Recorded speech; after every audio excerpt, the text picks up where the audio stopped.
அவர் கொடுத்தாலும் அவங்களுக்கு வந்து மிகப்பெரிய பாதிப்புலாம் இருக்காது. டிசம்பர் மாதம் சூப்பராக இருக்கும். அந்த டிசம்பர் மாதத்தில் வந்து வக்ர காலத்தில் சூப்பராக இருக்கும்.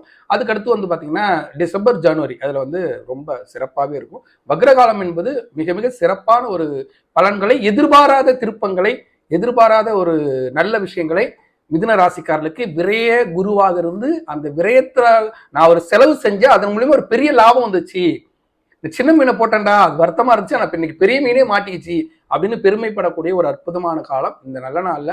இந்த வக்ர காலத்துல நம்ம என்ன பண்ணணும் அப்படின்னா, மாயவரம் மேதா தட்சிணாமூர்த்தி நேராக மாயவரம் பண்ணி வள்ளலார் கோயில் இருக்கும். அந்த வள்ளலார் கோயில் இருக்கிற நந்தி மேல வந்து குரு பகவான் அமர்ந்திருப்பார்.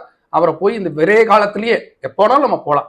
இந்த வக்ர காலம் 15/10 வரக்கூடிய வக்ர காலத்துக்கு முன்னாடியே நம்ம போய் அவரை பார்த்து வழிபட்டு அவருக்கு ஒரு கொண்டகல மாலை சாத்திட்டு ஒரு அர்ச்சனை செய்துட்டு வந்தோம்னா கண்டிப்பா குரு வக்ர பயிற்சியால் விரய குரு சுப செலவை